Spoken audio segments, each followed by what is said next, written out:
Welcome to Bhagwan Ki Baatein. As you know, in this YouTube channel, we try and bring to you everything that is connected with God, everything that is all about God, and of course, the people who have reached unto Him. In the ongoing series, we were talking about the great saints of India, and we had taken up Sant Tulsidas to start with. In the last capsule, we learnt about how a Brahmin killer wanted to have food and Sant Tulsidas allowed him in, but not before he faced resistance from other Brahmins, and how they put a condition that he has to serve food and make sure that the stone Nandikeshwar eats food before they allow, and that miracle happens and the stone Nandikeshwar gets up and actually eats food. Let's see what happens after that. So sometime after all these things had happened, a very wonderful event took place. There was a merchant by the name of Jayatpal. He suddenly passed into a state of peace. Basically, he died. His dutiful wife, abandoning everything that was dear to her with the Lord of her life in her heart, started to burn herself with him, which was called Sati at that time. In a cleared forest by the bank of Ganges, they lighted a great funeral pyre. She arranged herself for the occasion in the spirit of one already possessing a husband and walked gaily along. Just then, she walked by the cave of Tulsidas. She came alone in order to make him a namaskar. Tulsidas was repeating the names of God. She bowed down, prostrate on the ground. He gave her this blessing: "May you have 8 sons." The good woman said to Bhakt of Vishnu, "My husband has reached the state of eternal sleep, and I am on the way to accompany him, abandoning all that is dear and my own.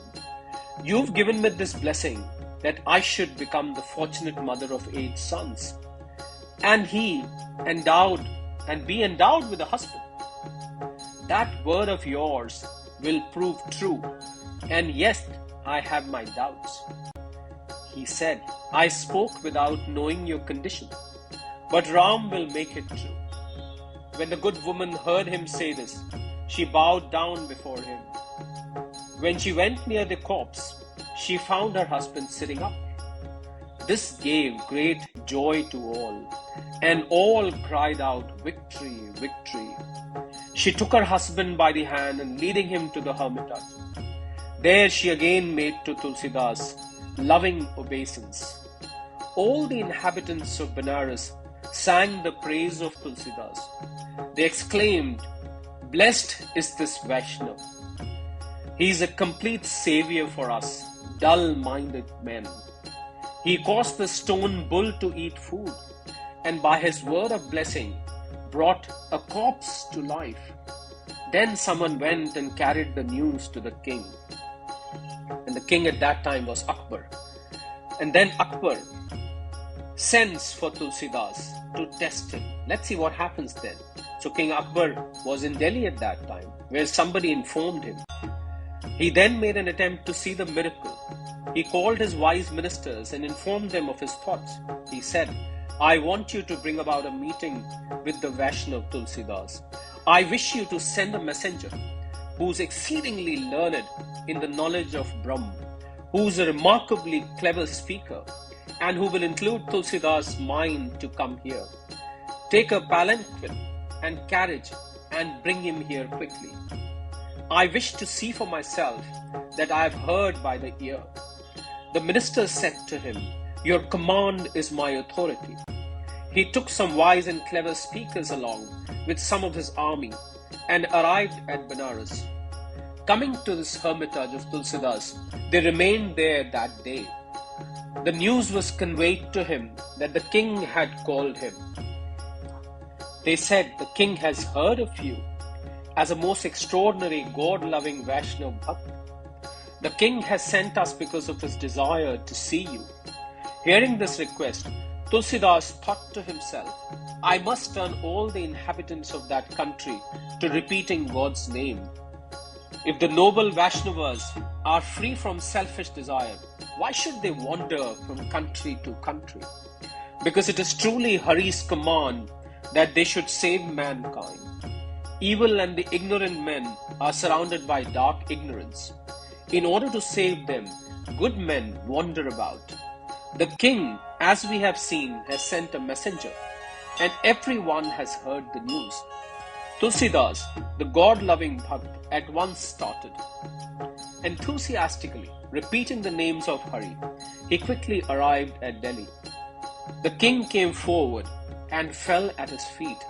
The king then seated Tulsidas on his throne and whispered a command to his servants not to allow him to return. He worshipped him with 16 materials of worship. The king said to Tulsidas, I have heard about your wonderful power, and you've got yourself made into a god.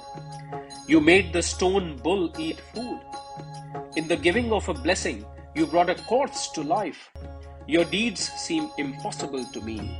I do not understand your power. Tulsidas said to him, It is all the doing of Shri Ram. I am but a helpless person who has placed his heart at the feet of Ram.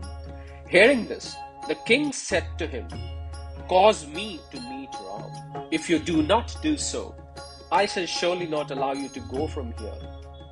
Thus speaking, the king went into his palace. He said, If he will show me a manifestation of Ram, then only will I regard Tulsidas as a noble Vaishnava. While Tulsidas sat on the throne, the servants said to him, You are not to be allowed to go from here. Without losing a moment, give the king a sight of Shri Ram. If you do not grant this, he certainly will not allow you to leave from here.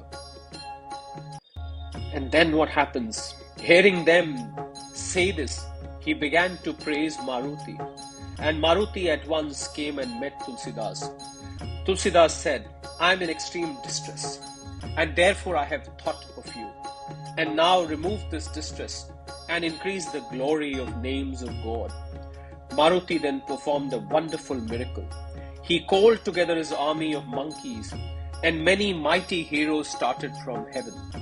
Just as during the rainy season clouds appear in the sky, or as and when the rain falls on the earth, the grass begins to sprout, or as during the time of a famine, a cloud of locusts appears in the sky, so suddenly this army of monkeys, 10,000 in number, appeared. The monkeys bowed to Maruti and said to him, Please tell us what you command us.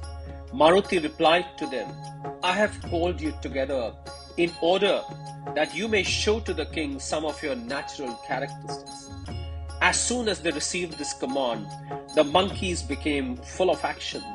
They climbed upon the roofs and began to destroy the tiles. They pulled up great trees by the roots and threw them at men. There was a great alarm felt in Delhi and a great outcry. They broke the noses of some and cut off their ears. They twisted off the necks of some. They grabbed some by legs and started upwards. As women were going to the river Jamuna with water jars on their heads, they snatched their clothes from them and threw them into a river. As father-in-laws and mother-in-laws were passing out the alleys, monkeys seized them and fastening their beards and braids of hair together, they ran away. Those who did not worship Shri Ram or persecuted the bhaktas of Vishnu's, the monkeys lifted them up and threw them into stinking drains. The evil-minded merchants never gave food to anyone. The monkeys broke open their storerooms and carried away their contents. There was a great outcry in the city. Then they entered into the palace of the king and cut off the noses and the ears. This also made great outcry. The 500 wives of the king were all seated in the company of his concubines. The monkeys came and threw dirty water on them. They suddenly seized all the evil men who were thieves adulterers, and crooked in their lives. They lifted them up and took them from palace and threw them down from above. They seized the garments and ornaments and flew them into the sky, and then with great pleasure gave them to the poor or those who lacked food. They made poor rich. They robbed the merchants. They beat those who spoke untruth. The servants of the king hastened to inform that what was taking place. They said, "An army of monkeys has arrived. They are destroying everything." Just as and when a cloud pours down a heavy rain, the sky is dense with clouds, so Delhi seems to be crowded with these army of monkeys. The monkeys show great anger, and there is a great outcry in the city. The king remarked, "The time of destruction of all things seemed to have arrived." There were some wise men present who said to the king, "Tulsidas is a Vaishnav. You should not persecute him. If the monkeys increase their anger, they will turn the whole city of Delhi upside down." The king thought all this very remarkable and confessed that he had committed a great fault. When the Durvas persecuted Ambarish, he had to be humiliated. So it has happened to me. I am reminded of my injustice. So he came to Tulsidas, and there, joining his hands palm to palm, he stood before him. Akbar said to him, "O Bhakt of Vishnu, restrain this army of monkeys. I persecuted you because in my ignorance I did not know what I was doing." Duryodhan suffered humiliation when he attempted to persecute good Draupadi. So it has happened to me by my persecuting you. Hearing this pity-arousing request, Tulsidas said to him, "You were wishing to see Sri Ram. It is his army that has arrived. Just as when the sun arises at dawn and its light spreads all over the world, so this great hero has come with an advance guard. O king, hearing produces desire. Meditation produces devotion.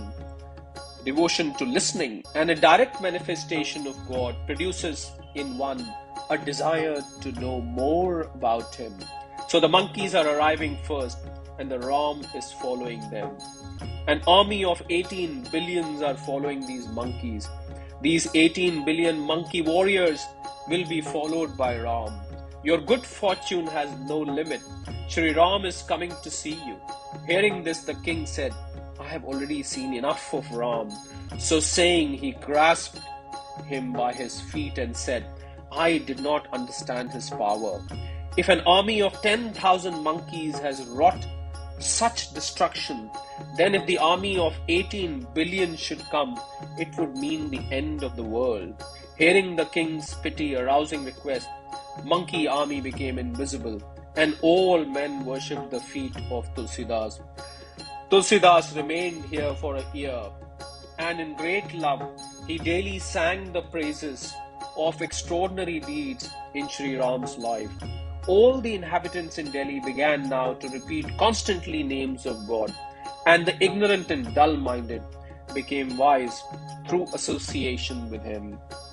So I think we would mark the end of this capsule by this episode, this incident where Akbar wanted to meet manifestation of Ram, and he sort of imprisoned Tulsidas, although in a nicer way, did not allow him to go.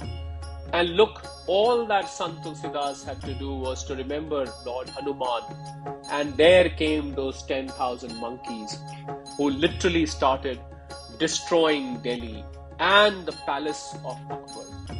So I think not many of us know that who Sant Tulsidas was. He was a manifestation, an incarnation of Lord Valmiki, came with a mission to write Ramayana, to spread the word about Ramayana, to spread praises of Sri Ram, to let the world know who Sri Ram was, who Sri Ram is.